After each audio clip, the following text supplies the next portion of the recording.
Je dois parler à tout le monde de quelque chose d'important, a dit mon père, son visage remplissant la case centrale de l'écran de mon ordinateur portable.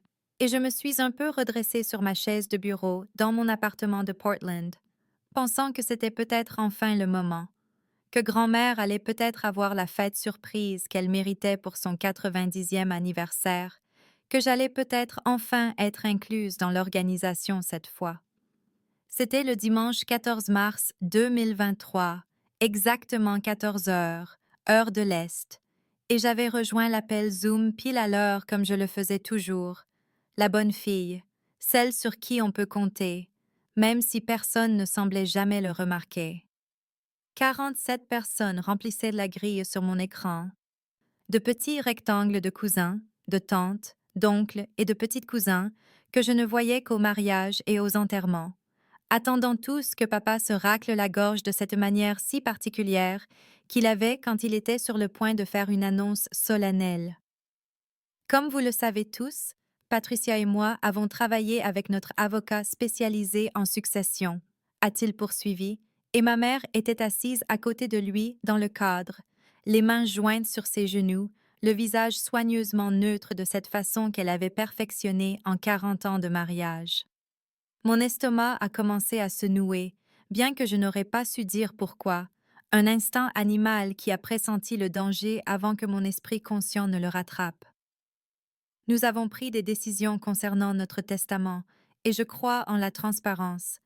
Alors je voulais partager cela avec la famille, a dit papa, et j'ai regardé le visage de Derek dans une autre case, mon frère aîné de 38 ans ressemblant tellement à papa que c'en était presque troublant. Cette même mâchoire, cette même façon de se tenir comme s'il possédait la pièce où il se trouvait, et à côté de lui, sa femme Jennifer souriait de manière encourageante à l'écran. Vanessa était là aussi, ma petite sœur de 29 ans, ses mèches fraîches et son maquillage parfait même pour un appel Zoom du dimanche, et à côté d'elle se trouvait Brad dans son polo coûteux, le chirurgien cardiaque qu'elle avait épousé il y a 3 ans lors d'un mariage qui avait coûté 45 000 dollars.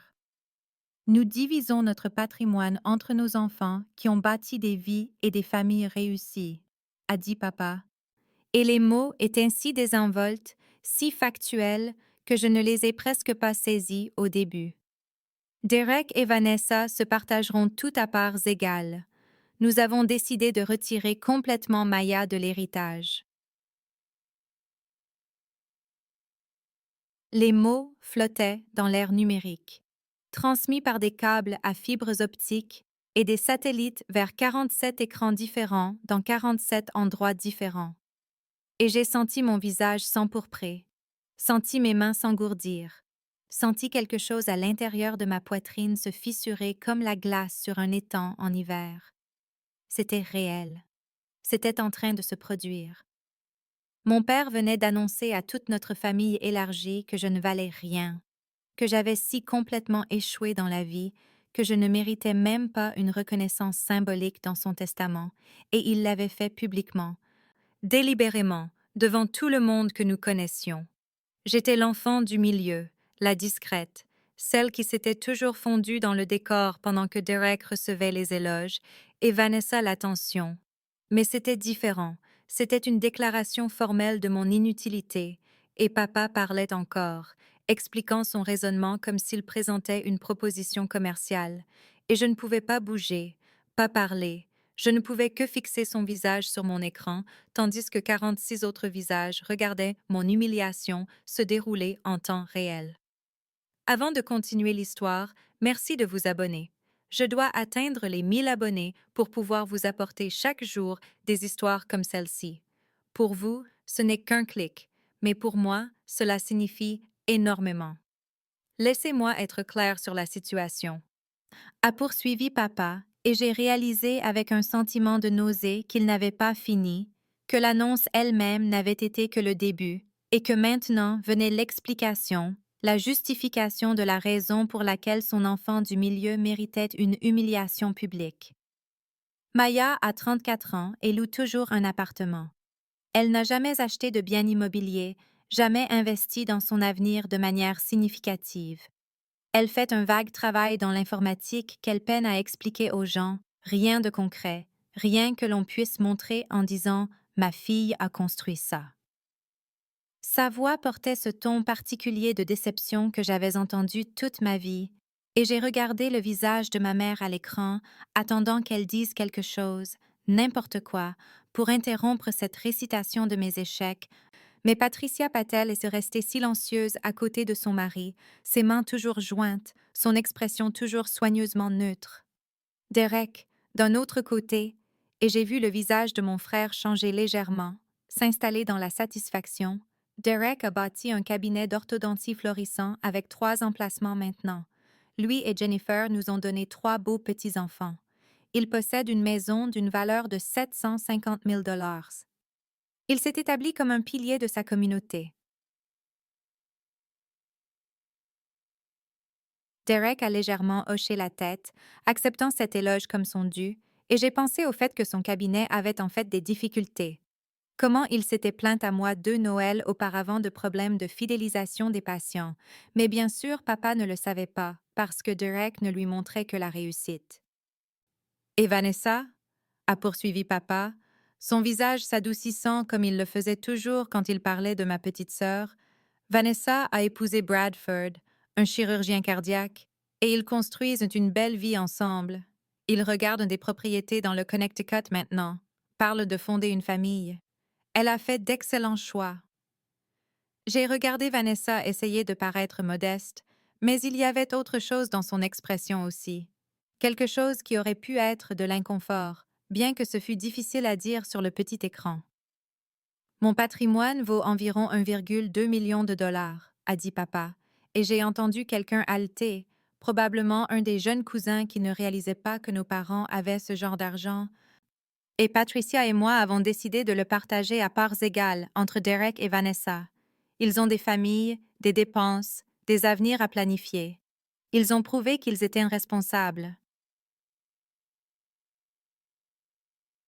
La grille de visage sur mon écran montrait des réactions différentes maintenant que l'explication complète était donnée. Oncle Tom hochait la tête, son expression suggérant qu'il pensait que c'était une planification financière raisonnable. Tante Linda avait l'air mal à l'aise, mais pas assez contrariée pour dire quoi que ce soit. La bouche de cousine Sarah était légèrement ouverte, choquée. Cousin Mark avait sa caméra éteinte, mais je pouvais voir son nom en surbrillance comme s'il parlait, probablement en sourdine, disant probablement quelque chose à la personne qui se trouvait dans la pièce avec lui. La sœur de ma mère, Tante Grace, avait l'air horrifiée, la main sur la bouche. Mais d'autres, peut-être un tiers des visages sur cette grille, semblaient être d'accord, comme si papa prenait une décision pratique basée sur des faits évidents, comme si la fille qui ne s'était jamais mariée, n'avait jamais eu d'enfant, n'avait jamais acheté de maison, n'avait jamais rien accompli qu'ils puissent comprendre. Cette fille ne méritait naturellement rien. Je crois qu'il faut être honnête avec la famille, a conclu papa. Et l'ironie de cette déclaration, l'audace pure de qualifier cela d'honnêteté plutôt que de cruauté, a fait se tordre quelque chose dans ma poitrine. Maya est la bienvenue aux réunions de famille, bien sûr, mais le testament est définitif. Nous avons déjà signé les documents avec notre avocat. Et juste comme ça, c'était fait. Ma valeur calculée et jugée insuffisante, la valeur de ma vie annoncée comme étant exactement de $0, diffusée à 47 personnes un dimanche après-midi de mars, alors que j'étais assise seule dans mon appartement loué à 3000 miles de là. L'appel s'est terminé et je suis restée figée sur ma chaise de bureau, fixant l'écran où le visage de papa avait été quelques instants auparavant. La fenêtre Zoom n'affichant plus que le message fade, la réunion est terminée, sur un fond pâle, et mes mains étaient toujours sur le clavier. Bien que je ne me souvienne pas de ce que j'avais prévu de taper, je ne me souvenais de rien, sauf du son de sa voix disant ces mots. Retirer complètement Maya de l'héritage, et de la façon dont 47 visages avaient assisté à la scène. Mon téléphone a commencé à vibrer immédiatement. vibrant contre la surface du bureau avec ce cliquetis insistant qui signifiait que plusieurs messages arrivaient en même temps. Et j'ai baissé les yeux pour voir l'écran s'illuminer de noms. Cousine Jennifer, Cousin Mark, Tante Grace, des gens qui prenaient contact dans les suites immédiates, bien que je ne puisse me résoudre à lire ce qu'ils disaient, incapable d'affronter s'ils offraient de la sympathie ou s'ils étaient d'accord avec l'évaluation de papa sur ma vie sans valeur. L'appartement autour de moi a soudain semblé plus petit. La lumière de l'après-midi entrant par ma fenêtre paraissait en quelque sorte fausse, trop vive pour ce qui venait de se passer, trop ordinaire pour le moment où mon père avait publiquement calculé ma valeur et annoncé que la somme était de 0. J'ai finalement pris mon téléphone parce qu'il n'arrêtait pas de vibrer, et j'ai vu les messages se former en 2 catégories distinctes en temps réel. Maya, je suis tellement désolée, c'était horrible, ça va? De la part de personnes comme Tante Grace et cousine Sarah, puis l'autre genre, ceux qui étaient en quelque sorte pires que l'annonce elle-même, des messages comme Peut-être prends ça comme un avertissement de cousin Mike et Ton père a soulevé de bons points sur la responsabilité financière d'oncle Tom, comme si 34 ans à être rejeté et négligé était injustifié, comme si l'humiliation publique avait été une intervention nécessaire plutôt qu'une cruauté. Mon téléphone a alors vraiment sonné, pas seulement un texto, mais un véritable appel, et j'ai vu le nom de tante Linda sur l'écran. Et j'ai failli ne pas répondre parce que je savais en quelque sorte exactement ce qu'elle allait dire, mais une vieille habitude de politesse m'a fait glisser pour accepter. Maya chérie, a-t-elle dit, sa voix portant ce ton particulier de préoccupation mêlée de condescendance que j'avais entendu toute ma vie, je sais que tu es contrariée, mais peut-être que cela te motivera à te reprendre en main, tu sais. Ton père t'aime, il s'inquiète juste pour ton avenir. Je suis restée assise à l'écouter expliquer comment l'humiliation publique de papa était en fait un cadeau, une opportunité de croissance. Comment peut-être maintenant j'allais enfin me ranger, trouver un mari, acheter une maison, faire toutes les choses qui feraient de moi une vraie personne aux yeux de la famille. Et j'ai réalisé avec une clarté qui ressemblait à de l'eau glacée que c'était ça, c'était l'aboutissement de 34 ans d'invisibilité, d'être l'enfant du milieu discrète qui se fondait dans le décor pendant que Derek était loué pour son cabinet dentaire et que Vanessa était célébrée pour son beau mariage. Et mon père avait regardé toute ma vie et avait décidé qu'elle ne valait absolument rien qui méritait d'être reconnue, et il l'avait fait devant tout le monde que nous connaissions, délibérément, publiquement, comme si mon humiliation elle-même était une leçon que la famille devait voir. Je suis restée assise là après que tante Linda a finalement raccroché, fixant mon téléphone et sentant le poids de 34 ans m'écraser, et j'ai réalisé que ce qui venait de se passer lors de cet appel Zoom n'était pas un incident isolé, mais plutôt l'aboutissement d'un schéma qui remontait aussi loin que je pouvais me souvenir. Une vie entière à être négligée et rejetée et à m'entendre dire de 1000 manières différentes que je comptais moins que Derek et Vanessa. J'ai pensé à ma remise de diplôme du lycée en juin 2007. Comment j'avais été majeure de ma promotion, la première patelle à obtenir cet honneur, et j'étais restée sur cette estrade en toge et mortier, cherchant le visage de papa dans le public, sachant déjà ce que je trouverais, c'est-à-dire un siège vide, parce qu'il était parti ce matin-là pour Boston pour assister à la journée d'orientation de Derek à l'école dentaire, un événement qui n'était même pas obligatoire. Juste une session d'accueil à laquelle Derek aurait facilement pu assister seul, puisqu'il avait 22 ans à l'époque. Mais papa avait insisté pour y aller parce que c'est le début du véritable avenir de ton frère. Maman était venue à ma remise de diplôme, avait pris des photos et m'avait dit qu'elle était fière. Mais même alors, j'avais vu la distraction dans ses yeux, la façon dont elle vérifiait constamment son téléphone pour avoir des nouvelles de papa sur l'orientation de Derek, et quand j'ai prononcé mon discours de major de promotion sur la poursuite de rêves dans des domaines inattendus, sur la façon dont la technologie allait changer le monde, J'avais vu l'attention de ma mère dériver et j'avais compris que même mon moment de réussite était secondaire par rapport à ce que Derek faisait à 300 miles de là.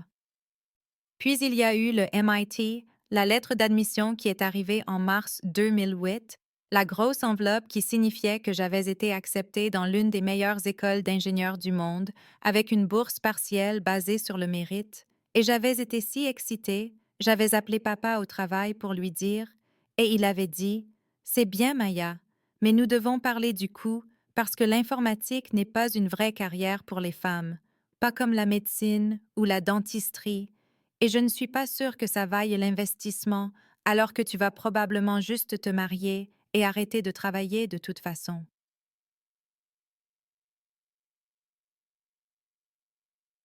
Il avait refusé de venir à la célébration des étudiants admis que le MIT organisait dans notre région, m'avait dit que c'était une perte de temps de célébrer quelque chose qui n'était pas pratique. Et quand j'avais pleuré dans ma chambre ce soir-là, maman était entrée et avait dit: Ton père s'inquiète juste pour l'argent, chérie. Il veut que tu sois en sécurité. Comme si son rejet de ma réussite était en fait de l'inquiétude plutôt qu'un rejet fondamental de qui j'étais et de ce que j'estimais.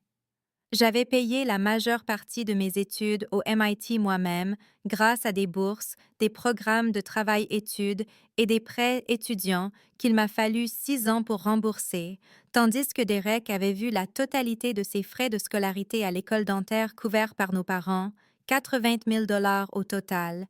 Et quand j'avais obtenu mon diplôme en informatique en 2012, papa n'avait même pas posé de questions sur les perspectives d'emploi ou ce que j'avais appris.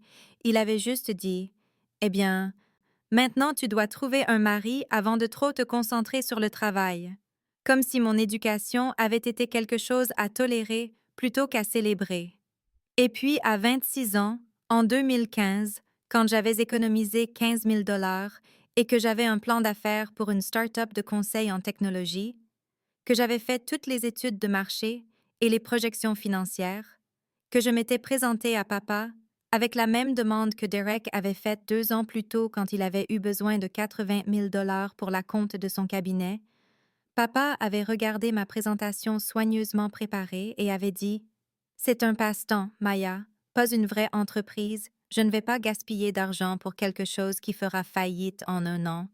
Et il avait donné l'argent à Derek sans même demander de plan d'affaires. Il avait juste signé le chèque parce que Derek sait ce qu'il fait. À 30 ans, en 2019, j'avais cessé d'attendre quoi que ce soit de différent, mais ça faisait toujours mal quand Vanessa s'est fiancée à Bradford et que papa a immédiatement proposé de payer le mariage, finissant par dépenser 45 000 pour une cérémonie dans un country club avec 300 invités. Et quand j'avais demandé nonchalamment ce qu'il pourrait contribuer si je me mariais un jour, il avait dit peut-être 5 000. Mais honnêtement, Maya, tu divorceras probablement de toute façon étant donné ta concentration sur ta carrière. Donc je ne veux pas trop investir dans quelque chose de temporaire. Et j'avais alors réalisé que dans son esprit, j'étais fondamentalement défectueuse, incapable d'atteindre les marqueurs de succès qui comptaient dans sa vision du monde, et que rien de ce que je ferais ne changerait jamais son évaluation de ma valeur. La réalité de ma carrière actuelle était quelque chose que ma famille n'avait jamais compris et avait cessé d'essayer de comprendre il y a des années. Et la vérité était que je travaillais comme architecte système chez CloudSync Solutions, une entreprise technologique de taille moyenne mais très respectée à Portland depuis 8 ans, depuis 2015, gagnant un salaire de 140 000 par an, ce qui n'était pas un salaire de la Silicon Valley, mais était plus que respectable pour le Nord-Ouest Pacifique et me plaçait confortablement dans la classe moyenne supérieure selon toute mesure objective. Mais à chaque réunion de famille, chaque dîner de Thanksgiving et célébration de Noël, chaque fois que quelqu'un demandait ce que je faisais dans la vie et que j'essayais d'expliquer l'architecture des systèmes, d'essayer de décrire comment je concevais et mettais en œuvre l'infrastructure qui permettait aux entreprises de gérer leurs données sur plusieurs plateformes, papa agitait la main d'un air dédaigneux et disait: Maya fait des trucs d'ordinateur, comme si toute ma profession pouvait être réduite à ces 3 mots, comme si 8 années de travail spécialisé, d'apprentissage continu et de résolution de problèmes équivalait à quelqu'un qui répare des imprimantes ou réinitialise des mots de passe. Je le regardais passer 30 minutes à expliquer les détails du cabinet d'orthodontie de Derek, louant ses taux de fidélisation des patients et son investissement dans de nouvelles technologies d'imagerie, sans se soucier du fait que le cabinet de Derek était en fait assez médiocre selon les normes de l'industrie, qu'il avait eu 3 directeurs de bureau différents qui avaient démissionné en 2 ans, que ses avis sur Yelp étaient au mieux mitigés. Mais papa en parlait comme si Derek révolutionnait la dentisterie, en parlait avec une telle fierté qu'on aurait dit que son fils avait découvert un remède contre le cancer plutôt que de poser des appareils dentaires à des adolescents. Et Vanessa, qui n'avait pas travaillé depuis son mariage avec Bradford en 2019, était traitée comme si elle avait personnellement accompli chaque succès de son mari chirurgien. Et quand Bradford a été promu chef de la chirurgie cardiovasculaire dans son hôpital en 2021, papa avait convoqué une réunion de famille pour célébrer, les avait emmenés dîner dans un steakhouse coûteux et avait porté un toast à l'excellent jugement de Vanessa dans le choix d'un partenaire, comme si sa valeur dérivait complètement de l'homme qu'elle avait épousé, et personne ne semblait y voir quoi que ce soit de mal à l'idée que la valeur de Vanessa venait de la carrière de Bradford, tandis que ma propre carrière était rejetée comme des trucs d'ordinateur indignes de discussion. Ce que ma famille ne savait pas, ce qu'ils n'avaient jamais demandé et donc jamais appris, c'est que je menais des projets de recherche et développement indépendants à côté depuis des années, travaillant les soirs et les week-ends sur des problèmes qui m'intéressaient, explorant des applications et des algorithmes qui allaient au-delà de mes responsabilités professionnelles quotidiennes, et je n'avais jamais mentionné ces projets lors des réunions de famille parce que j'avais appris par des décennies d'expérience que personne ne s'en soucierait, que toute tentative d'expliquer sur quoi je travaillais serait accueillie par des regards vides et des changements de sujet rapides, et le rejet inévitable de papa de tout ce qui touche à la technologie comme étant trivial par rapport au travail dentaire de Derek ou aux chirurgies de Bradford. J'avais donc cessé d'essayer de partager cette partie de ma vie avec eux. J'avais cessé d'évoquer les conférences auxquelles j'assistais, ou les articles professionnels que je lisais, ou les innovations que je développais, et je les avais laissés croire que ma vie était aussi petite et insignifiante qu'ils l'avaient décidé, parce que c'était plus facile que de se battre pour une reconnaissance que je n'allais jamais recevoir. Plus facile que d'expliquer des concepts techniques complexes à des gens qui avaient déjà déterminé que mon travail n'avait pas d'importance et que moi, par extension, je n'avais pas d'importance non plus.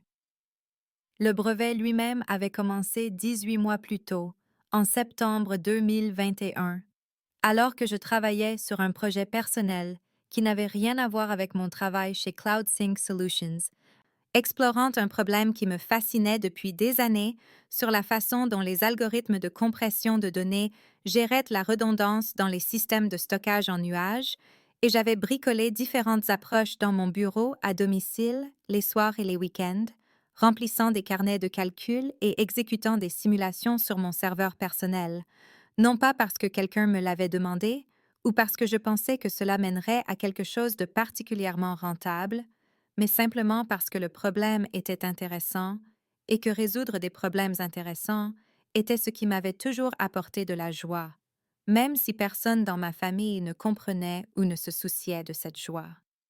J'avais eu une percée une nuit fin septembre, vers 2 heures du matin, alors que j'aurais dû dormir, mais que je fixais mon moniteur en regardant une simulation se dérouler, et j'avais vu quelque chose dans les schémas de données qui m'avait fait me redresser, m'avait fait réaliser qu'il y avait une façon de compresser certains types de données en streaming qui était fondamentalement différente des approches existantes, plus efficace de près de 18% dans mes tests initiaux, et j'avais passé les 6 semaines suivantes à affiner l'algorithme, à le tester contre tous les cas limites que je pouvais imaginer, documentant tout méticuleusement parce que j'avais appris dans mes cours au MIT que la documentation était la différence entre une idée intelligente et quelque chose que l'on pouvait réellement protéger et monétiser. En novembre 2021, J'avais déposé la demande de brevet avec l'aide de James Chen, un avocat spécialisé en brevets que j'avais trouvé grâce à une relation professionnelle lors d'une conférence technologique. Et James avait été enthousiasmé par la demande d'une manière qui m'avait fait penser que cela pourrait être vraiment significatif, pourrait être quelque chose qui pourrait avoir une réelle valeur commerciale, bien que j'ai essayé de ne pas trop espérer parce que j'avais appris à ne pas attendre trop de la vie, à ne pas croire que mon travail serait reconnu ou valorisé par quiconque au-delà de moi-même. Le processus de demande de brevet avait pris 14 mois, ce qui, selon James, était en fait relativement rapide compte tenu de la complexité de la technologie et de la rigueur de l'examen de l'USPTO. Et en janvier 2023, juste 2 mois avant ce terrible appel Zoom, j'avais reçu la notification que mon brevet avait été approuvé, que j'étais désormais l'inventrice officielle d'un nouvel algorithme de compression de données avec des applications dans le stockage en nuage et la technologie de streaming. Et j'avais fixé cette lettre d'approbation en ressentant une vague de fierté que je n'avais pas ressentie depuis des années, peut-être jamais, parce que c'était quelque chose que j'avais créé entièrement seule, quelque chose qui n'avait rien à voir avec les attentes ou l'approbation de ma famille, quelque chose qui existait indépendamment de leur évaluation de ma valeur. Mais je n'avais parlé du brevet à personne dans ma famille. Je ne l'avais pas mentionné au dîner de Noël en 2022, ni dans aucun des appels téléphoniques avec ma mère dans les semaines qui ont suivi.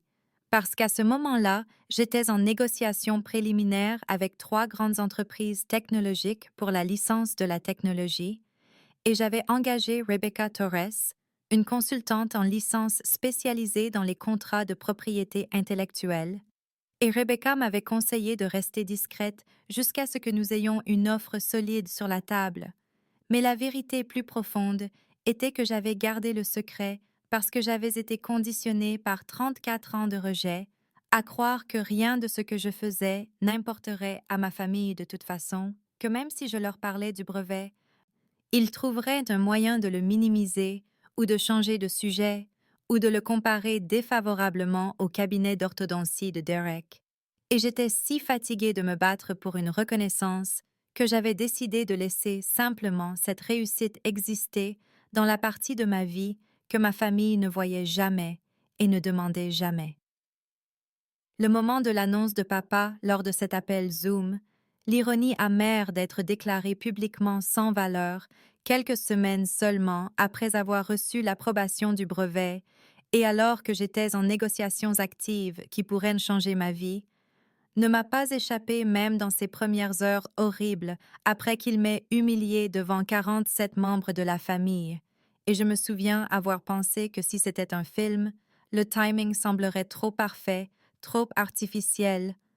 Mais la vraie vie ne se soucie pas de la symétrie narrative ou de la justice poétique, et parfois l'univers vous offre simplement ces moments d'ironie cristallisés, où votre père vous déclare un échec au moment exact où vous réussissez au-delà de tout ce qu'il a jamais accompli lui-même. La semaine après l'appel Zoom s'est écoulée dans un étrange brouillard où je suivais les mouvements de ma routine de travail normale chez CloudSync Solutions.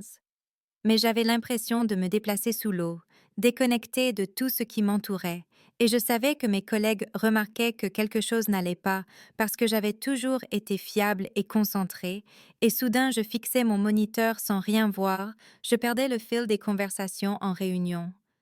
J'oubliais de répondre à des emails auxquels j'aurais normalement répondu en 1 heure. Je me disais que j'allais bien, que j'avais juste besoin de digérer ce qui s'était passé et de passer à autre chose, que la déclaration publique de mon père selon laquelle je n'avais abouti à rien n'était que son opinion et ne définissait pas ma réalité. Mais la vérité était que l'humiliation s'était nichée profondément dans un endroit qui avait été blessé tant de fois auparavant que je ne savais pas par où commencer pour le guérir. Et le jeudi après-midi, quand j'ai réalisé que je regardais la même ligne de code depuis 20 minutes sans en comprendre un seul caractère, j'ai su que j'étais en train de m'effondrer d'une manière que je ne pourrais plus cacher très longtemps. Priya Sharma, qui était ma meilleure amie depuis qu'elle avait rejoint CloudSync 3 ans plus tôt et qui était assise dans le cubicule à côté du mien, m'a finalement acculée dans la salle de pause vers 3 heures, alors que je me tenais devant la machine à café en ayant oublié pourquoi j'étais venue là en premier lieu, et elle a dit OK, ça suffit, on va dîner ce soir et tu vas me dire ce qui se passe parce que tu es un zombie toute la semaine et je m'inquiète pour toi. Et j'ai essayé de détourner la conversation, d'essayer de dire que j'étais juste fatiguée, mais Priya avait une façon de voir à travers mes défenses qui rendait impossible de lui mentir. Alors j'ai accepté de la retrouver au restaurant thaïlandais près de notre bureau à 6h30. Devant un pad thai et des nems que j'ai à peine goûtés, je lui ai tout raconté. Toute l'histoire terrible qui a jailli d'une manière qu'elle n'avait fait avec personne d'autre, pas seulement sur l'appel Zoom et l'annonce de papa, mais sur les 34 ans de contexte qui ont rendu ce moment si dévastateur, sur le fait d'être invisible et rejeté et traité comme si je n'avais pas d'importance. Et Priya a écouté avec une expression qui est passée du choc à l'indignation, à quelque chose qui ressemblait presque à du chagrin. Et quand j'ai finalement fini de parler, elle est restée silencieuse un long moment avant de dire Maya, ta famille n'a aucune idée de qui tu es vraiment. Et quelque chose dans la façon dont elle l'a dit, avec une telle certitude et une telle tristesse, m'a fait réaliser qu'elle avait raison d'une manière que je ne m'étais jamais entièrement articulée. J'avais passé si longtemps à être conditionnée à l'invisibilité que j'avais cessé d'essayer d'être vue. J'avais cessé de mettre mes réalisations en avant dans le monde parce que j'avais appris que personne dans ma famille ne s'en souciait et j'avais en quelque sorte généralisé cela pour signifier que personne nulle part ne s'en soucierait. Et Priya a souligné que je n'avais même pas mon diplôme du MIT sur le mur de mon appartement, que la lettre d'approbation du brevet de janvier était probablement enfouie dans un tiroir quelque part au lieu d'être encadrée, que j'avais appris à me faire petite parce qu'être petite était plus sûr que de chercher la reconnaissance et d'être rejetée à nouveau. Il ne te mérite pas, a dit Priya, sa voix féroce d'une manière que je n'avais jamais entendue auparavant. Et j'ai senti quelque chose se fissurer dans ma poitrine, un endroit protégé où j'avais stocké toute la peine et la déception d'une vie, et j'ai commencé à pleurer là, dans le restaurant. Pas des larmes silencieuses, mais de gros sanglots haletants qui ont fait que le couple à la table voisine s'est retourné avec inquiétude. Et Priya s'est déplacée de mon côté de la banquette et a passé son bras autour de moi et m'a laissé pleurer jusqu'à ce que je sois vide. Rebecca Torres m'a appelé le vendredi après-midi, le 17 mars, exactement 3 jours après l'appel Zoom, qui avait brisé le lien fragile que je maintenais encore avec ma famille.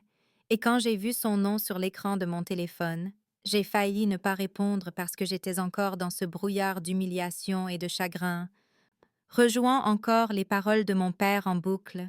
Mais quelque chose m'a poussé à décrocher à la 3e sonnerie, et la voix de Rebecca était vive d'une excitation qui semblait venir d'un autre univers, un endroit où de bonnes choses arrivaient encore, et où les gens pouvaient ressentir de la joie sans qu'elle soit compliquée par des décennies de dysfonctionnement familial. Maya, j'ai des nouvelles incroyables, a-t-elle dit, et je pouvais l'entendre sourire à travers le téléphone, je pouvais l'imaginer dans son bureau du centre-ville de Seattle, avec la vue sur Elliott Bay, que j'avais admirée lors de notre première rencontre 6 mois plus tôt. Les négociations avec TechCore Industries sont terminées, et ils font une offre. Je me suis assise sur mon canapé. Le même canapé où j'étais assise quand papa avait annoncé que je n'avais abouti à rien, et j'ai senti mon cœur commencer à s'emballer d'une manière à la fois terrifiante et exaltante, parce que j'attendais cet appel depuis des mois, mais j'avais commencé à croire que peut-être le brevet n'était pas aussi précieux que James Chen l'avait pensé, que j'avais peut-être été stupide d'espérer quoi que ce soit de significatif, que ce serait peut-être juste une autre déception dans une vie qui semblait soudain en être pleine. Rebecca a continué, ses mots venant plus vite maintenant qu'elle me détaillait les choses. TechCore veut la licence de votre algorithme de compression pour l'utiliser sur l'ensemble de leur plateforme de stockage en nuage et leur division de services de streaming. Et ils offrent 2,8 millions de dollars comme frais de licence initiaux, plus 4% de redevances sur tous les produits qui incorporent la technologie, et leur projection estime ces redevances entre 300 000 et 500 000 dollars par an pour au moins les 10 prochaines années, peut-être plus longtemps selon les taux d'adoption et l'expansion du marché. Je ne pouvais plus respirer. Je ne pouvais littéralement pas aspirer d'air dans mes poumons pendant ce qui a semblé une minute entière, mais n'était probablement que quelques secondes.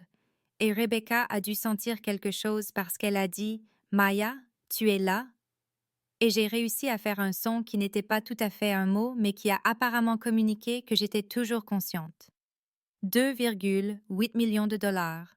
Le nombre était si grand qu'il ne semblait pas réel, ne se connectait à rien dans mon expérience ou ma compréhension de ce à quoi ma vie était censée ressembler. Et Rebecca parlait encore des termes du contrat et des calendriers de signature et me demandait quand je pourrais venir à Seattle pour rencontrer l'équipe juridique de TechCore. Et je me suis entendu dire quelque chose, comme être disponible quand ils auraient besoin de moi, ma voix sonnant étrange et lointaine, comme si elle appartenait à quelqu'un d'autre. Les contrats devraient être prêts à être examinés au début de la semaine prochaine, a dit Rebecca, et si tout semble bon, ce dont je suis convaincue, car nous négocions les termes depuis 3 mois. Nous pourrions vous faire signer d'ici la fin du mois. Peut-être le 28 mars, si nous parvenons à coordonner tout le monde, et le paiement est généralement traité dans les 3 à 5 jours ouvrables après la signature. Le 28 mars. Exactement 2 semaines après l'appel Zoom. Je signerai un contrat qui ferait de moi une millionnaire exactement 14 jours après que mon père m'ait publiquement déclaré sans valeur. Est annoncé à 47 membres de la famille que je n'avais jamais abouti à rien et que je n'aboutirais jamais à rien. L'ironie cosmique de la situation était si vive qu'elle a failli me faire rire, sauf que je ne pouvais pas rire parce que je pleurais à nouveau. Mais c'étaient des larmes différentes de celles que j'avais versées avec Priya au restaurant thaïlandais. C'étaient des larmes de quelque chose que je n'avais pas ressenti depuis si longtemps que je ne le reconnaissais presque pas. Quelque chose qui ressemblait à de la justification mêlée de chagrin, mêlée d'une incrédulité folle, que cela m'arrivait vraiment à moi, Maya Patel, l'enfant du milieu invisible qui avait appris à ne rien attendre et s'était entraîné à ne pas vouloir de reconnaissance parce que le vouloir faisait trop mal quand cela n'arrivait jamais. J'ai signé le contrat le 28 mars 2023 dans le bureau de Rebecca Torres à Seattle, avec la pluie de printemps qui striait les fenêtres du sol au plafond et le mont Rainier invisible derrière les nuages gris. Et ma main tremblait légèrement alors que j'écrivais mon nom sur page après page de documents juridiques que James Chen m'expliquait avec une précision minutieuse, détaillant des clauses sur les droits de propriété intellectuelle et les termes de licence et les structures de redevance que j'absorbais à peine parce que tout ce à quoi je pouvais penser était le nombre en haut du calendrier de paiement. 2 800 000 dollars. La signature a duré 90 minutes, avec des pauses pour des questions que je n'avais pour la plupart pas, parce que Rebecca et James avaient passé les 2 semaines précédentes à me préparer pour ce moment, me guidant à travers chaque détail jusqu'à ce que je comprenne exactement ce que j'acceptais. Mais le comprendre intellectuellement et le ressentir émotionnellement étaient des choses complètement différentes. Et quand j'ai finalement signé la dernière page et que James a dit « Félicitations, Maya, vous êtes maintenant une partenaire de licence de l'une des plus grandes entreprises technologiques du monde », j'ai eu l'impression que j'allais soit vomir, soit m'évanouir, soit peut-être les deux. Rebecca m'a serré la main avec une chaleur sincère et a dit que le paiement serait traité dans les 3 à 5 jours ouvrables, que je devrais voir le dépôt sur mon compte au plus tard, le 3 avril.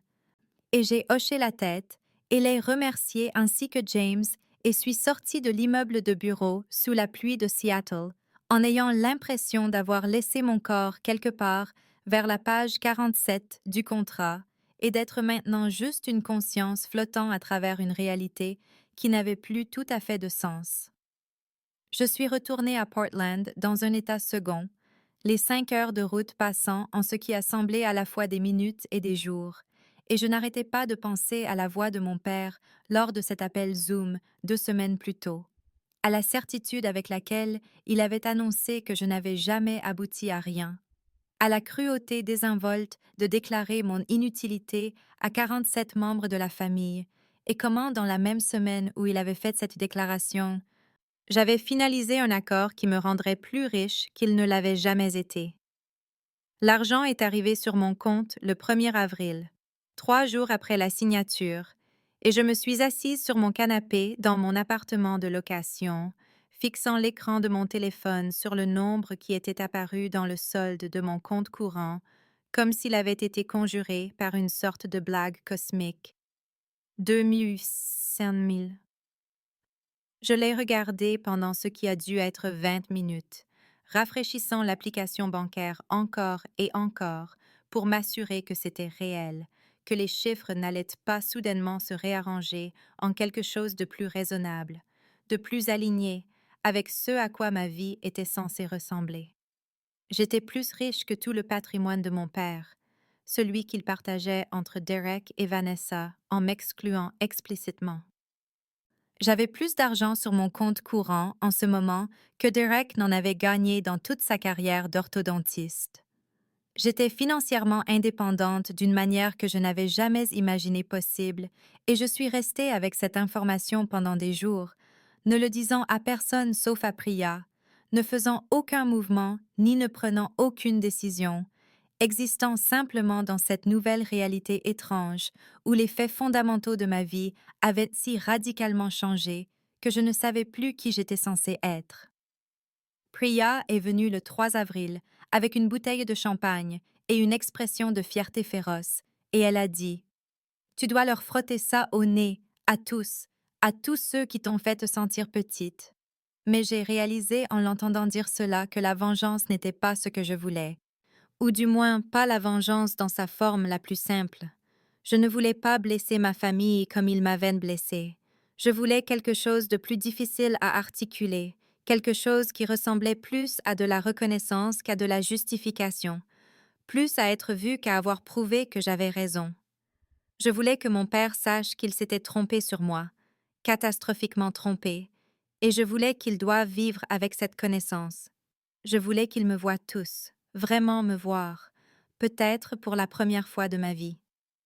Le dimanche de Pâques est arrivé le 9 avril 2023 et je me suis réveillée dans mon appartement de Portland à 6 heures du matin avec une décision déjà prise quelque part dans mon subconscient avant que mon esprit conscient ne se soit pleinement engagé. La connaissance que j'allais conduire les 5 heures jusqu'à la maison de mes parents à Greenwich, Connecticut, pour la réunion de famille à laquelle je n'avais pas été explicitement désinvitée, mais que tout le monde, y compris moi jusqu'à ce moment, avait supposé que je n'assisterais pas après ce qui s'était passé lors de cet appel Zoom 26 jours plus tôt. J'ai préparé un petit sac de voyage, même si je n'avais aucune intention de passer la nuit, le sac fonctionnant comme une sorte de filet de sécurité psychologique, et je suis montée dans ma voiture à 7h30, et j'ai commencé la route vers l'est avec les mains serrées sur le volant et l'esprit courant à travers tout ce que je pourrais dire ou ne pas dire, chaque scénario possible de la façon dont cela pourrait se dérouler. Chaque version de la confrontation que j'avais rejouée dans ma tête depuis le 1er avril, lorsque ce nombre impossible était apparu sur mon compte bancaire. La route m'a fait traverser la fin des gorges du fleuve Columbia, puis des autoroutes qui se sont confondues, alors que je pensais à ce qui avait changé en moi au cours des 3 dernières semaines et demie, comment l'argent lui-même n'était pas ce qui m'avait changé, mais plutôt ce que l'argent représentait, la preuve concrète et indéniable que mon père s'était trompé sur moi, que son évaluation de ma valeur était basée sur rien d'autre que ses propres limitations et préjugés, et son incapacité à voir quoi que ce soit qui ne correspondait pas à sa définition étroite du succès. Je n'étais pas de nature conflictuelle. J'avais passé 34 ans à apprendre à être silencieuse et discrète et facile à négliger, mais quelque chose de fondamental s'était fissuré en moi et je ne pouvais plus redevenir invisible maintenant, même si je l'avais voulu. Je ne pouvais pas prétendre que l'appel Zoom n'avait pas eu lieu ou que l'humiliation ne m'avait pas coupé d'une manière qui ne guérirait pas sans reconnaissance. Je suis arrivée à la maison de style colonial de mes parents à Greenwich à exactement 1 heure de l'après-midi, l'allée circulaire déjà bondée de voitures que je reconnaissais, l'Audi noir de Derek, la Tesla de Vanessa et Brad, le pick-up de l'oncle Tom, la berline argentée de tante Linda, et je suis restée dans ma voiture pendant 3 bonnes minutes avant de pouvoir me décider à sortir et à marcher jusqu'à la porte d'entrée, mon cœur battant d'une manière qui me faisait me sentir à la fois terrifiée et étrangement vivante.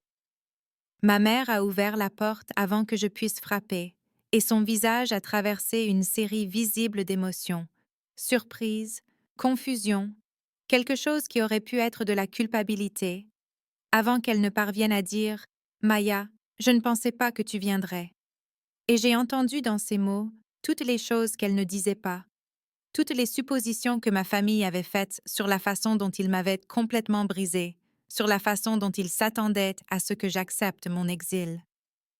La gêne m'a frappée comme un mur physique en entrant et en les voyant tous dans le salon et débordant dans la salle à manger où la table était dressée avec la belle porcelaine de ma mère. Derek et sa femme Jennifer avec leurs 3 enfants qui couraient partout. Vanessa et Brad debout près de la fenêtre, semblant sortis d'un catalogue pour jeunes couples riches, et mon père dans son fauteuil comme un roi tenant sa cour, et disséminés partout se trouvaient des tantes, des oncles et des cousins, peut-être 15 membres de la famille élargie au total, et quand je suis entrée, les conversations ne se sont pas exactement arrêtées, mais elles ont faibli, et j'ai vu des gens me remarquer, puis détourner rapidement le regard, comme si un contact visuel pouvait en quelque sorte les obliger à reconnaître ce qui s'était passé lors de cet appel Zoom.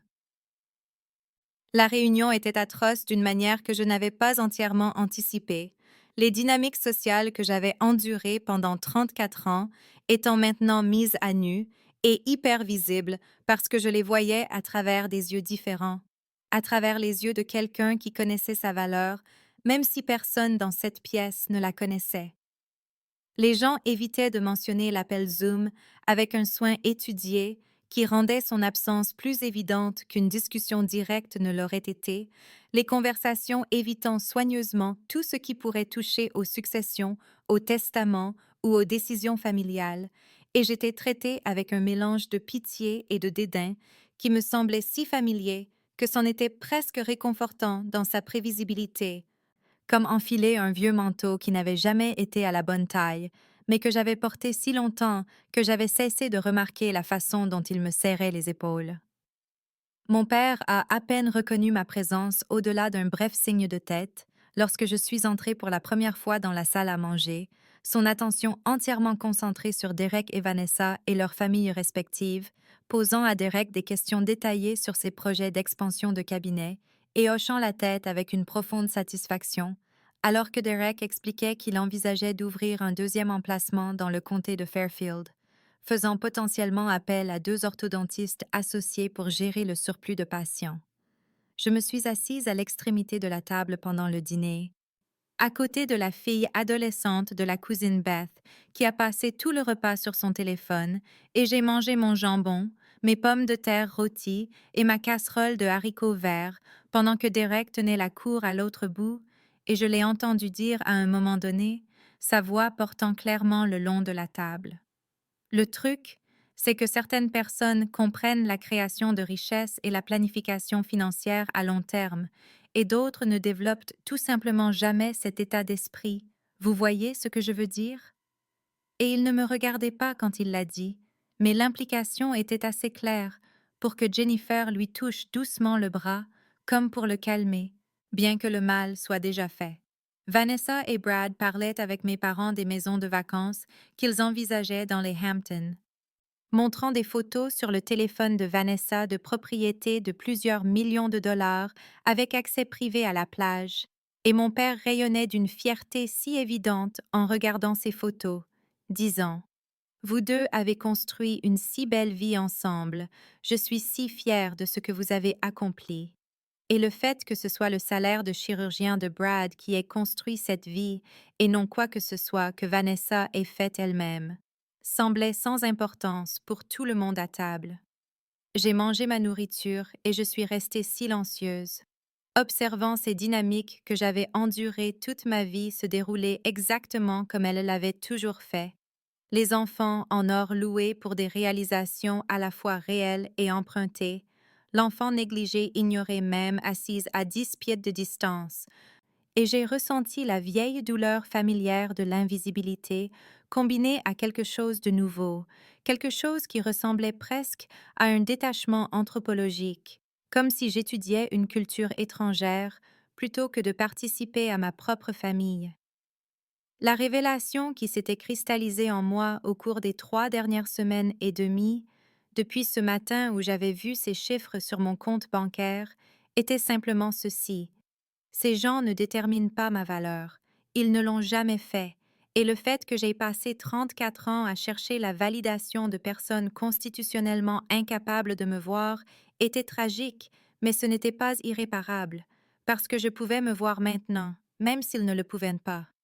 Après le dîner, nous sommes passés au salon avec son paysage familier de photos de famille couvrant la cheminée, la plupart d'entre elles montrant les 3 enfants de Derek ou le mariage de Vanessa, ou diverses réunions de famille où j'apparaissais, si tant est que j'apparaisse, comme une silhouette floue en arrière-plan, et les gens se sont installés sur les différents canapés et fauteuils avec du café et la célèbre tarte aux pommes de ma mère, pendant que les enfants couraient à l'étage dans la salle de jeu, et je me suis retrouvée debout près de la bibliothèque, me sentant comme un fantôme à ma propre réunion de famille, jusqu'à ce que mon père se racle la gorge de cette manière particulière qu'il avait quand il voulait l'attention de tout le monde. Et la pièce s'est progressivement calmée, alors que les gens se tournaient vers lui dans son fauteuil en cuir qu'il possédait depuis aussi longtemps que je pouvais me souvenir, le trône depuis lequel il avait livré tant de déclarations sur toutes nos vies au fil des ans. Il portait ses lunettes de lecture et tenait un portefeuille en cuir que je reconnaissais comme celui où il gardait les documents importants. Et il a dit: je veux mettre tout le monde au courant de certaines affaires de famille, puisque nous sommes tous réunis ici. Et mon estomac s'est noué parce que je savais instinctivement ce qui allait arriver. Je pouvais le sentir dans l'air comme la pression avant un orage.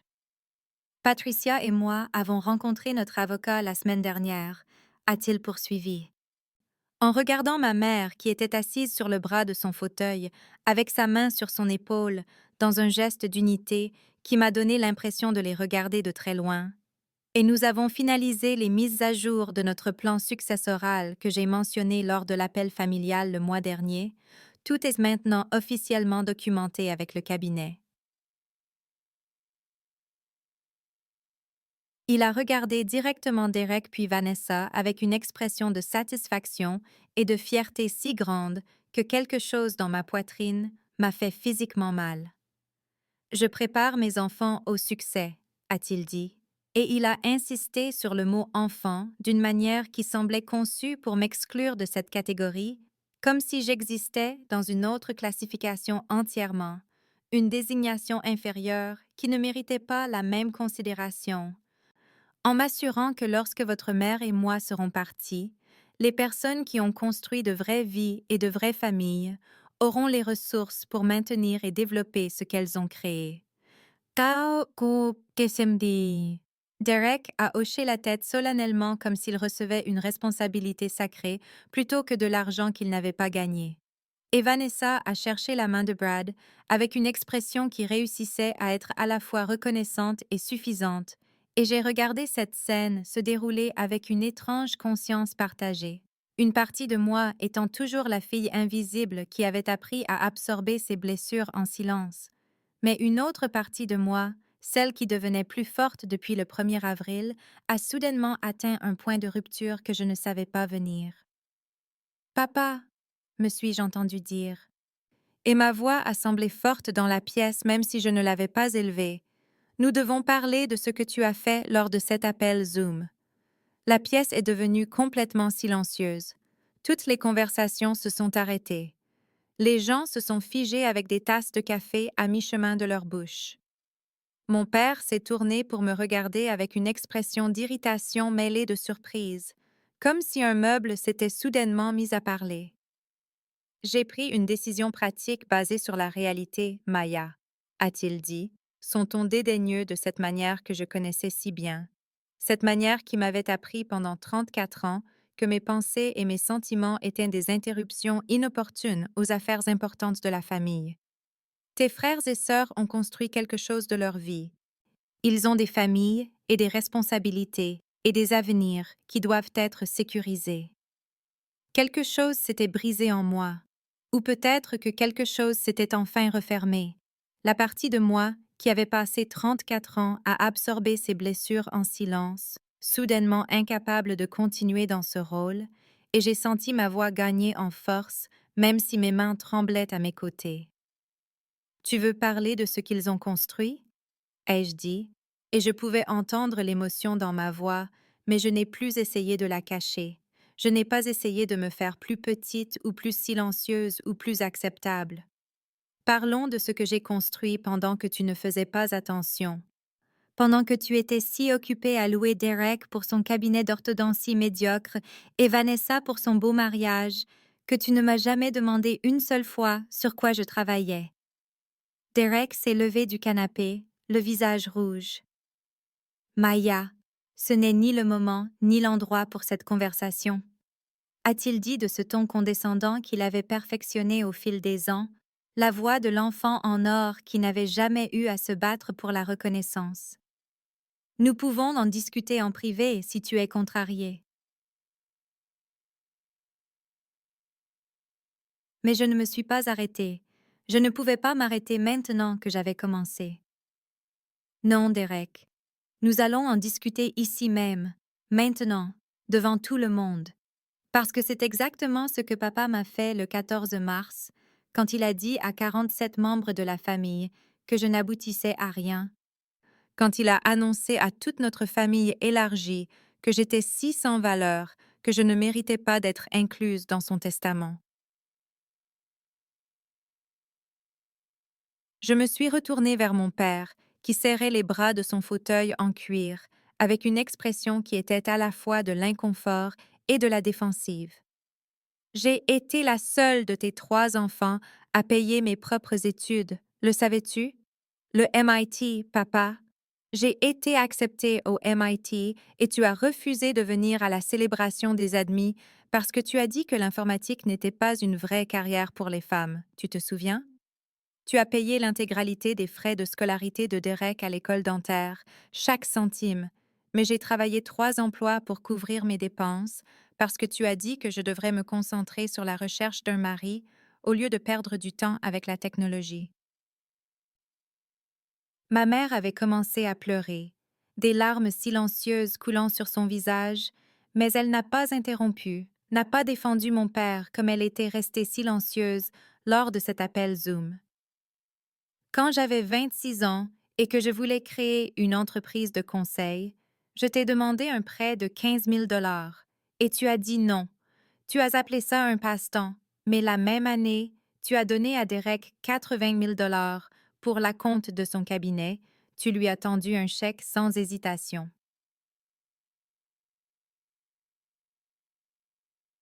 Derek a ouvert la bouche pour parler, mais j'ai continué, les mots se déversant après des années à les avoir ravalés.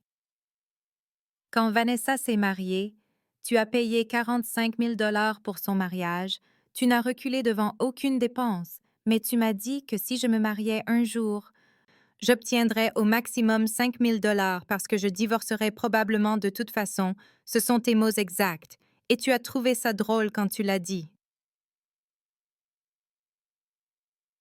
Tante Linda, assise sur le causeuse près de la fenêtre, a baissé les yeux sur ses mains, et je me suis souvenu de son appel téléphonique le lendemain de l'humiliation par Zoom, sa voix disant « Peut-être que cela te motivera à te reprendre en main », et je me suis demandé si elle s'en souvenait aussi.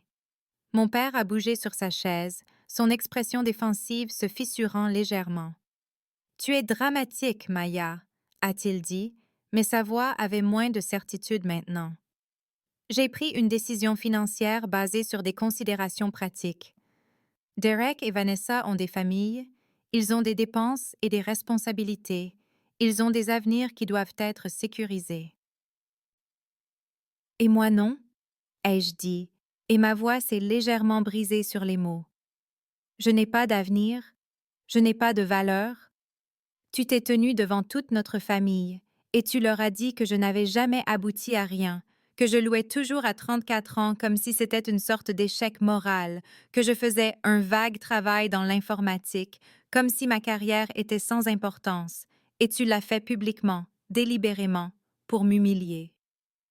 Tu as dit à 47 personnes que je n'aboutissais à rien, ai-je dit, et je pouvais sentir ma voix acquérir une sorte de puissance que je n'avais jamais eue auparavant, la puissance qui vient du fait de dire enfin une vérité qui a été si longtemps réprimée qu'elle en est devenue toxique.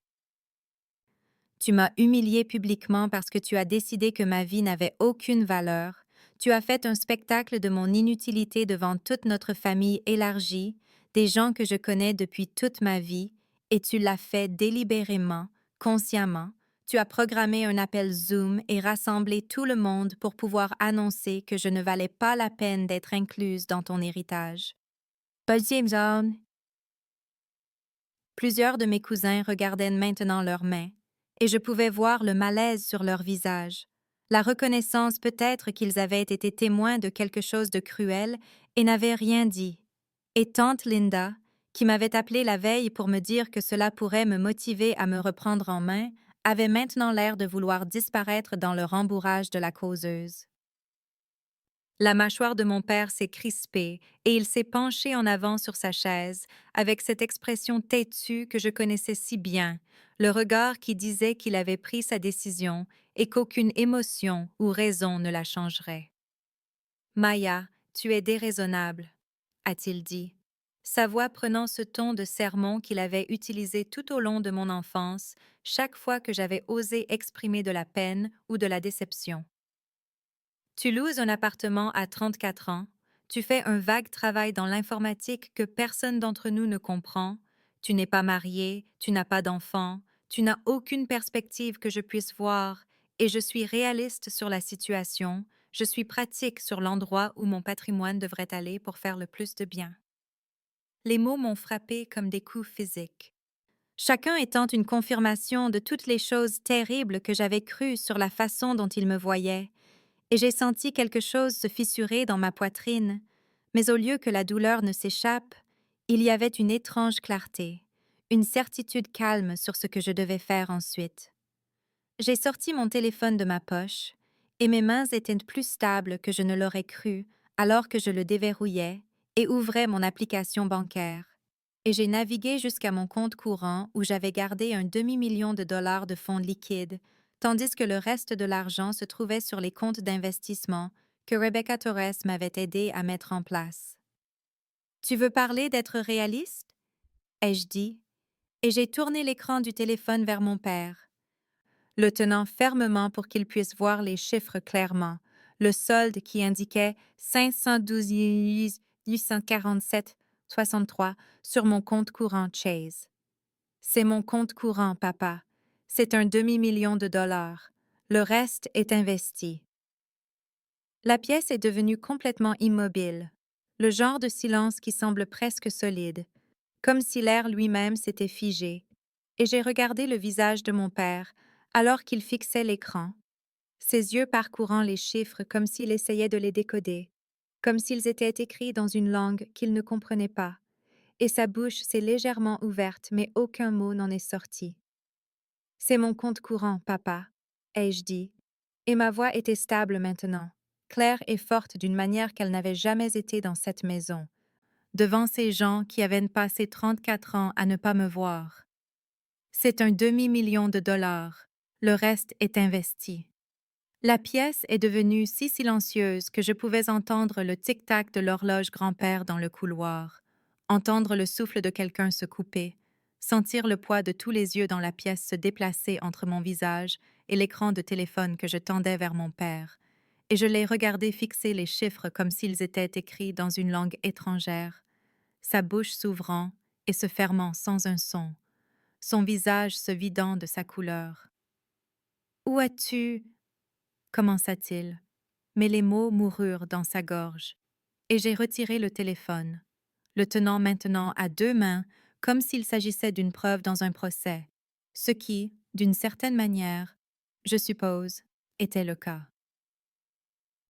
Il y a 18 mois, en septembre 2021, j'ai développé un nouvel algorithme de compression de données, ai-je dit, et j'ai parlé clairement, délibérément, voulant que chaque personne dans cette pièce entende chaque mot, comprenne chaque détail qu'il n'avait jamais pris la peine de demander. Il a des applications dans le stockage en nuage et la technologie de streaming, des applications qui affectent des millions d'appareils, et j'ai déposé un brevet en novembre 2021, travaillé avec un avocat spécialisé en brevets nommé James Chen et une consultante en licence nommée Rebecca Torres, pendant des mois pendant que je négociais avec trois grandes entreprises technologiques. Je pouvais voir Derek se pencher en avant sur le canapé, son visage maintenant rouge vif, que ce soit de gêne ou de colère. Je ne pouvais pas le dire, et Vanessa avait la main sur la bouche, les yeux écarquillés, et ma mère avait cessé de pleurer et me regardait comme si j'étais une étrangère, comme si elle voyait quelqu'un qu'elle n'avait jamais rencontré auparavant se tenir dans son salon. Le brevet a été approuvé en janvier 2023, ai-je continué, et j'ai ressenti un étrange sentiment de puissance en exposant ces faits, ces détails concrets et irréfutables d'une vie qu'il n'avait jamais su que je vivais. 2 mois avant l'appel Zoom de papa. 2 mois avant qu'il ne dise à 47 personnes que je n'avais jamais abouti à rien. Et il y a 3 semaines, le 28 mars, exactement 2 semaines après cette humiliation, j'ai signé un accord de licence avec TechCore Industries. J'ai fait une pause, laissant ce nom s'imprégner, regardant la reconnaissance scintiller sur quelques visages, car TechCore était une entreprise du Fortune 500, le genre de nom que même les gens qui ne travaillaient pas dans la technologie reconnaîtraient. L'accord portait sur 2,8 millions de dollars d'avance, ai-je dit, et j'ai entendu quelqu'un halter, entendu ce qui aurait pu être tante Linda faisant un petit bruit dans sa gorge. Plus 4% de redevance sur tous les produits utilisant la technologie, ce qui est estimé générer entre 300 000 et 500 000 dollars par an pendant au moins les 10 prochaines années.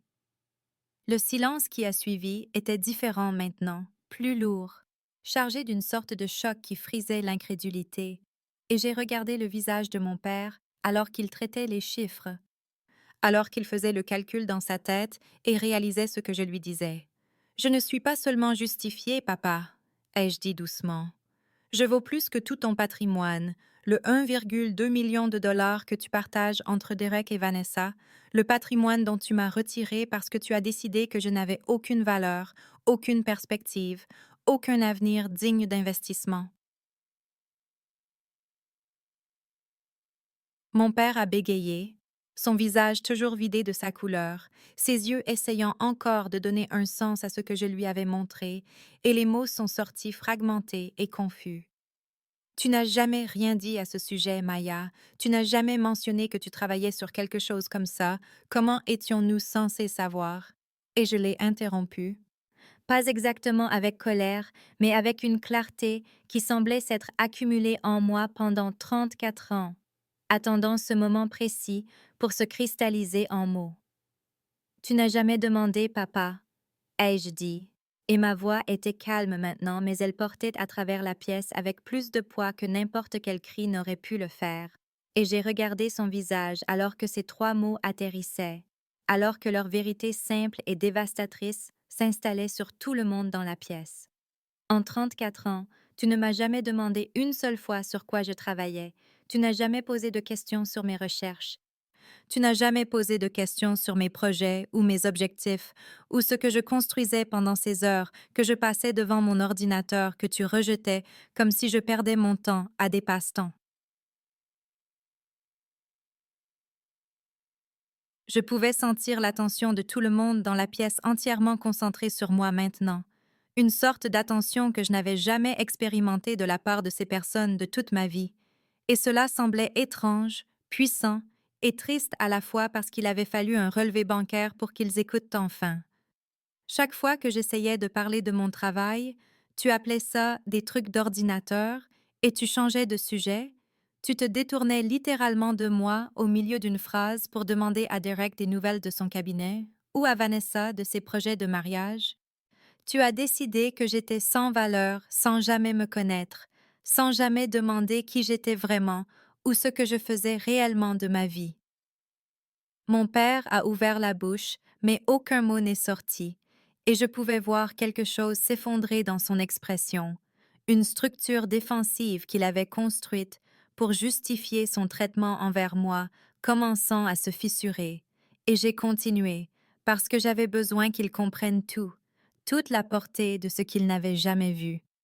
Je suis une inventrice nommée sur un brevet qui va se retrouver dans des millions d'appareils, papa, dans des téléphones et des ordinateurs et des services de streaming que des millions de personnes utilisent chaque jour. Et j'ai fait ça avec l'éducation du MIT, l'école dont tu as refusé de célébrer l'admission parce que tu m'as dit que l'informatique n'était pas une vraie carrière pour les femmes.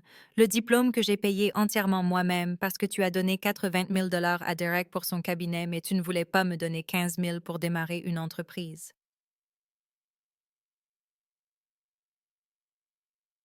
Je pouvais voir la main de ma mère couvrant sa bouche maintenant, voir des larmes recommencer à couler dans ses yeux, mais des larmes différentes cette fois. Pas des larmes de gêne, mais quelque chose qui ressemblait à du chagrin ou à de la reconnaissance. J'ai déjà été contactée par 2 autres entreprises pour du travail de consultation, pour apporter mon expertise à leurs équipes de développement, et James Chen, mon avocat spécialisé en brevets, dit que je suis en position de déposer au moins 3 autres brevets dans les 2 prochaines années sur la base des recherches que je mène actuellement, les recherches que je fais dans mon appartement de location dont tu as si honte, l'appartement que j'ai choisi parce que j'investissais chaque dollar disponible dans mon travail au lieu de t'impressionner avec de l'immobilier. Derek avait maintenant les bras croisés, son visage toujours rouge, et je pouvais voir sa mâchoire se serrer et se desserrer. Et Vanessa me regardait avec une expression que je ne pouvais pas tout à fait lire.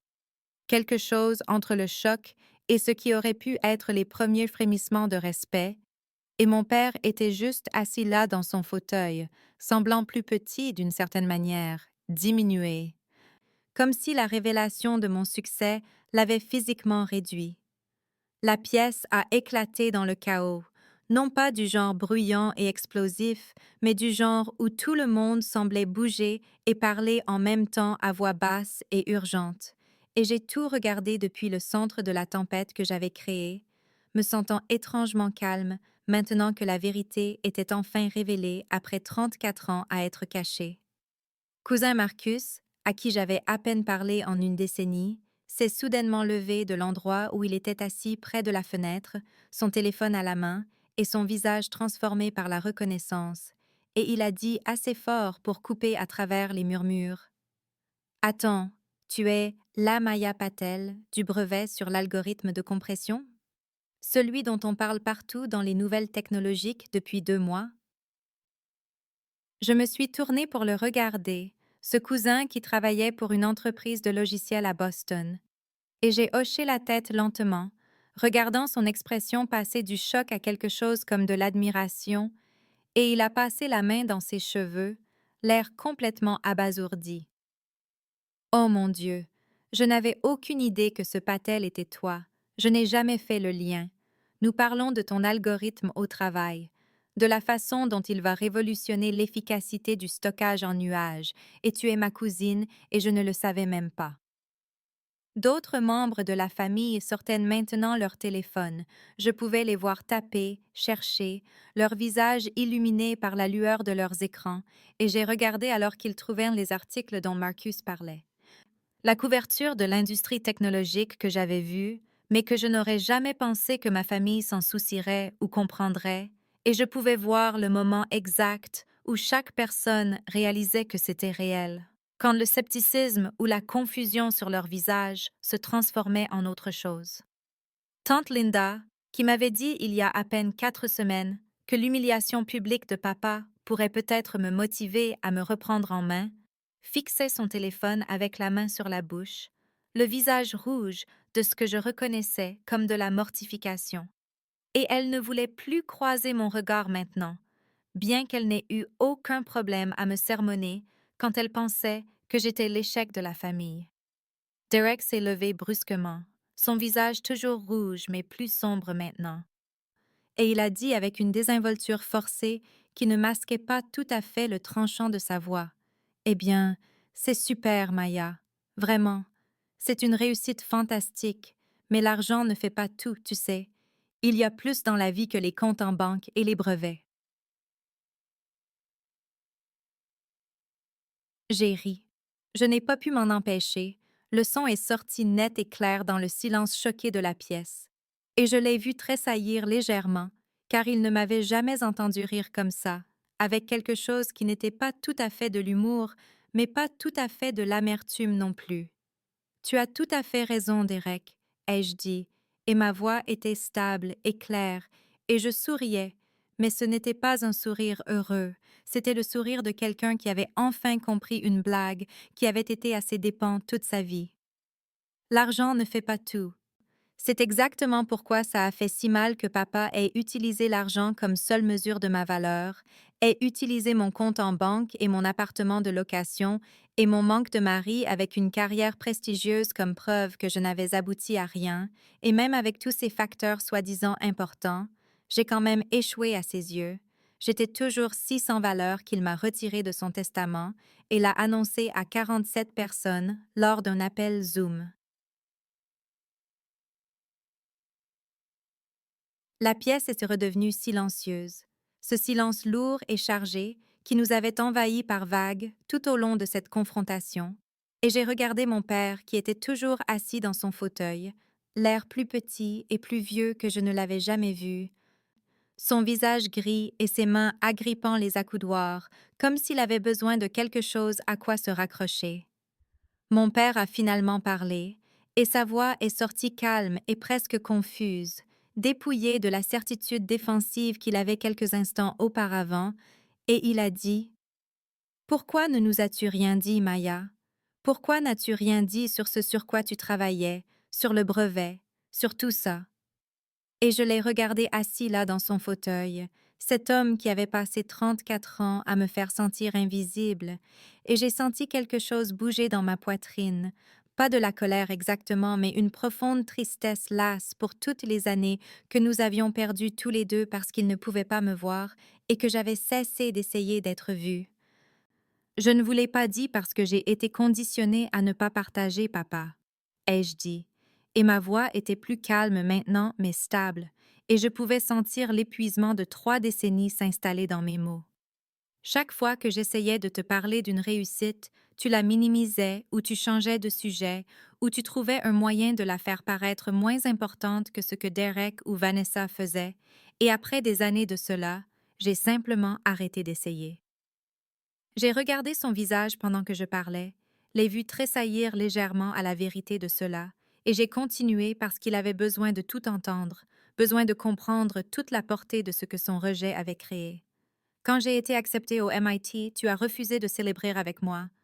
Tu m'as dit que l'informatique n'était pas une vraie carrière pour les femmes, et quand j'ai obtenu mon diplôme avec mention, tu as passé tout le dîner à parler du cabinet dentaire de Derek, et quand j'ai obtenu mon premier vrai travail à 80 000 $ par an à 26 ans, tu m'as demandé quand j'allais trouver quelque chose de plus stable, de plus respectable. Je pouvais voir ma mère pleurer silencieusement maintenant, sa main pressée contre sa bouche, et plusieurs cousins regardaient mon père avec des expressions que je ne pouvais pas tout à fait lire, quelque chose entre la déception et la reconnaissance. Alors, j'ai arrêté de chercher ta validation, j'ai arrêté d'essayer de me prouver à toi parce qu'il était clair que rien de ce que je ferais ne serait jamais assez, et j'ai travaillé sur ce brevet tranquillement, Dans mon appartement de location dont tu as si honte, le soir après mon travail régulier que tu rejettes comme des trucs d'ordinateur, et je l'ai fait pour moi, pas pour toi. Les mains de mon père tremblaient légèrement sur les accoudoirs de sa chaise, et il avait l'air plus vieux soudainement, diminué par le poids de ce que je lui disais. Le fait que je sois devenu millionnaire la même semaine où tu m'as publiquement déclaré sans valeur est cosmiquement ironique, papa, parce que cela prouve que tu ne m'as jamais connu du tout, que tu m'as jugé et trouvé sans valeur sans jamais demander qui j'étais vraiment ou de quoi j'étais réellement capable. Ma mère a alors parlé, sa voix à peine plus qu'un murmure, et elle a dit: Maya, que pouvons-nous faire? Comment pouvons-nous réparer ça? Et je l'ai regardée. Cette femme qui était restée assise silencieusement à côté de mon père lors de cet appel Zoom, et l'avait laissé m'humilier devant 47 personnes sans dire un mot pour ma défense, et j'ai ressenti la même tristesse lasse que je ressentais en regardant mon père. Je ne veux pas de votre argent, maman, ai-je dit, et je le pensais, chaque mot, parce que j'avais réalisé quelque chose de fondamental au cours des 4 dernières semaines, depuis cet appel Zoom. Je n'ai pas besoin du patrimoine de papa ou de son héritage, ou de toute compensation financière pour les années où j'ai été négligée, parce que j'ai bâti mon propre succès sans aucun de vous, et je n'ai pas besoin d'excuses motivées par la culpabilité ou la gêne maintenant que vous savez que je vaux quelque chose dans les seuls termes que vous comprenez. J'ai fait une pause, rassemblant mes pensées, essayant d'articuler ce dont j'avais réellement besoin d'eux, ce dont j'avais eu besoin toute ma vie et que je n'avais jamais reçu. Ce que je veux, c'est que vous me voyiez, vraiment me voir, pas mon compte en banque ou mon brevet ou mes diplômes, mais moi, la personne que j'ai toujours été, la fille qui était là depuis le début mais invisible à vos yeux parce que je ne correspondais pas à votre définition étroite du succès. La pièce était absolument silencieuse maintenant, tout le monde regardant ce moment se dérouler, et j'ai regardé directement mon père et j'ai dit: C'est tout ce que j'ai toujours voulu, papa, juste être vu.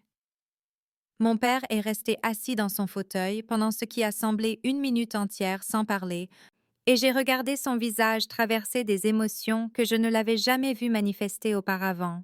La confusion, la honte et quelque chose qui ressemblait presque à du chagrin, et finalement, il s'est raclé la gorge et a dit d'une voix beaucoup plus calme que son ton autoritaire habituel: Maya, pouvons-nous parler en privé, s'il te plaît?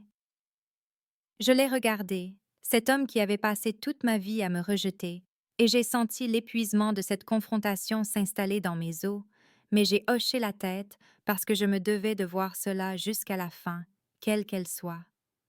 Nous avons traversé le salon où tout le monde était assis dans un silence inconfortable, passant devant Derek qui ne voulait pas croiser mon regard, et Vanessa qui semblait vouloir dire quelque chose mais ne trouvait pas les mots, passant devant ma mère qui pleurait toujours tranquillement dans ses mains. Et nous sommes allés dans le couloir jusqu'au bureau de mon père, la pièce où il avait mené ses affaires pendant 30 ans et où j'avais rarement été invitée.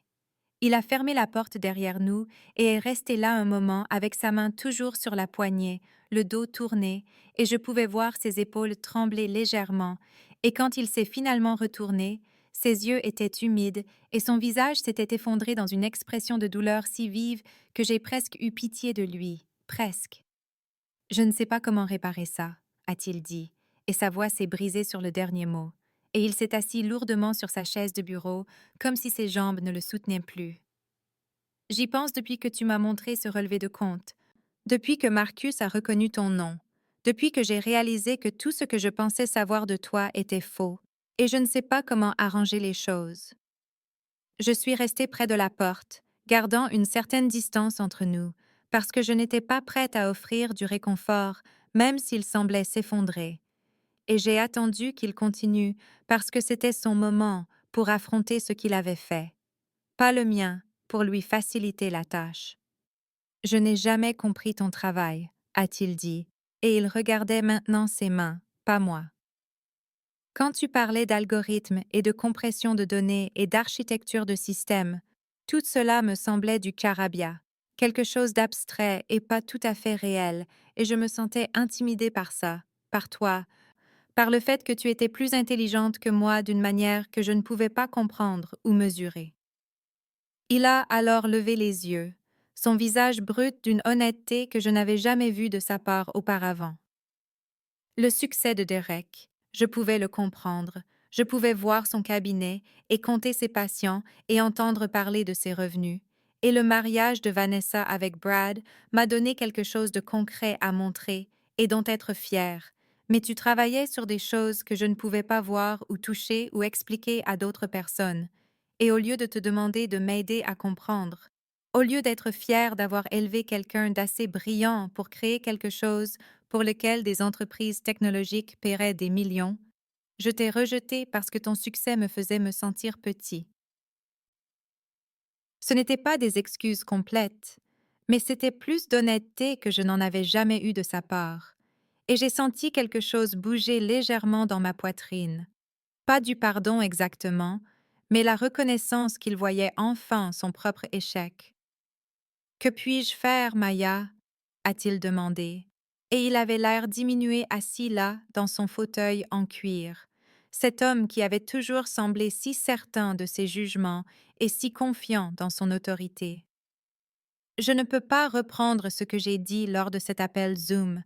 Je ne peux pas annuler les années à te faire sentir invisible, mais dis-moi ce que je peux faire maintenant pour commencer à arranger les choses. Ah si, ça... J'ai pensé à ce dont j'avais besoin, à ce qui compterait vraiment pour moi au-delà de la satisfaction de lui avoir prouvé qu'il avait tort. Et j'ai réalisé que la seule chose qui avait vraiment fait mal était la nature publique de son rejet, le fait qu'il avait annoncé mon inutilité à 47 personnes sans me donner la chance de me défendre. Réintègre-moi dans ton testament ou non, je me fiche vraiment de l'argent, papa, ai-je dit, et je le pensais parce que j'avais mon propre argent maintenant, et je n'avais pas besoin de son patrimoine pour valider ma valeur. Mais j'ai besoin que tu reconnaisses que ce que tu as fait était mal, et j'ai besoin que tu le fasses publiquement, de la même manière que tu m'as humilié publiquement lors de cet appel Zoom. Il a hoché la tête lentement, comprenant la justice de ce que je demandais. Je le ferai, tout ce que tu veux. J'enverrai un email à tous ceux qui étaient sur cet appel. J'expliquerai ce que tu as accompli et je m'excuserai pour mon jugement. Il a fait une pause, s'essuyant les yeux avec le dos de sa main dans un geste qui le faisait paraître soudainement vieux et vulnérable. J'ai échoué en tant que père, Maya, je le vois maintenant, et je ne sais pas si tu pourras jamais me pardonner, mais je vais passer le temps qu'il me reste à essayer de te voir, vraiment te voir, comme j'aurais dû le faire toute ta vie. 3 mois ont passé, et pendant ce temps, le monde m'a semblé différent, ressenti différemment, comme si la confrontation avec mon père avait en quelque sorte déplacé l'axe sur lequel tout tournait. Le 12 juillet 2023, exactement 4 mois après cet appel Zoom qui m'avait anéanti devant 47 personnes, mon père a envoyé un email à cette même liste de diffusion et il m'avait demandé ma permission avant de l'envoyer, ce qui était en soi remarquable. J'avais lu le brouillon qu'il m'avait montré, assise dans un café à Portland un mercredi après-midi, et j'avais senti quelque chose de complexe et de tendre traverser ma poitrine en lisant ces mots expliquant mon brevet, décrivant l'accord de licence avec TechCore Industries, reconnaissant qu'il m'avait jugé sans jamais me connaître, s'excusant pour l'humiliation publique qu'il m'avait infligée le 14 mars.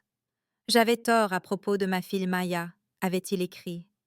J'ai rejeté ces réalisations parce que je ne les comprenais pas, et j'ai laissé mes propres limitations m'aveugler sur ses capacités extraordinaires. Je l'ai entièrement réintégrée dans mon testament, bien qu'elle ait clairement indiqué qu'elle n'a ni besoin ni envie de mon argent, ayant bâti son propre succès considérable grâce à une brillance et un travail acharné que j'étais trop ignorant pour reconnaître.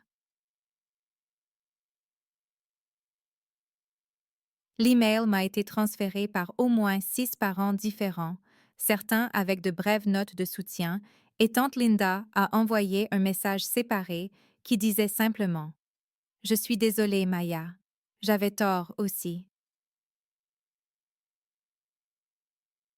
À ce moment-là, je vivais dans une maison que je possédais, une belle maison de style artisan des années 1920 dans le quartier de Laurelhurst à Portland, que j'avais acheté en mai pour 875 000 payant comptant, sans hypothèque, sans dette, juste la propriété simple et nette d'un espace qui était entièrement le mien. J'avais passé juin à la meubler avec soin, choisissant chaque pièce avec intention, et j'avais accroché mon diplôme du MIT dans mon bureau à domicile, ainsi que le certificat de brevet encadré qui était arrivé début juin, formel et officiel avec mon nom bien en évidence en tant qu'inventeur. Ma relation avec mes parents se reconstruisait par petites étapes prudentes. Des appels téléphoniques tous les dimanches où mon père posait de vraies questions sur mon travail et écoutait les réponses. Des visites toutes les 6 semaines où ma mère s'efforçait de me voir telle que j'étais réellement plutôt que telle qu'elle avait supposé que je devais être. Derek et Vanessa étaient maintenant mal à l'aise avec moi, leur ancienne supériorité confortable remplacée par quelque chose d'incertain et de presque déférent, et cela m'attristait, parce que je n'avais jamais voulu qu'ils se sentent diminués, j'avais seulement voulu cesser d'être invisible moi-même. Mais j'avais trouvé quelque chose de plus précieux que leur perception changée ou la reconnaissance tardive de mon père, quelque chose qui avait grandi tranquillement en moi depuis le moment où j'avais montré mon relevé de compte ce dimanche de Pâques et dit ma vérité devant tous ces témoins. J'avais trouvé la paix avec moi-même, une connaissance profonde et bien établie que ma valeur n'avait jamais été déterminée par la capacité de ma famille à la voir, que j'avais été précieuse depuis le début, que quelqu'un le reconnaisse ou non, et que la seule personne dont la reconnaissance comptait vraiment était la mienne. En cette soirée particulière de la mi-juillet, j'étais assise dans mon bureau à domicile, la fenêtre ouverte pour laisser entrer l'air frais de l'été de Portland, mon ordinateur portable ouvert devant moi, travaillant sur la recherche préliminaire pour une nouvelle demande de brevet impliquant l'optimisation de l'apprentissage automatique pour le routage des données. J'étais visible à mes propres yeux maintenant, enfin, complètement, et cette visibilité valait plus que n'importe quel héritage ou excuse ne pourrait jamais l'être.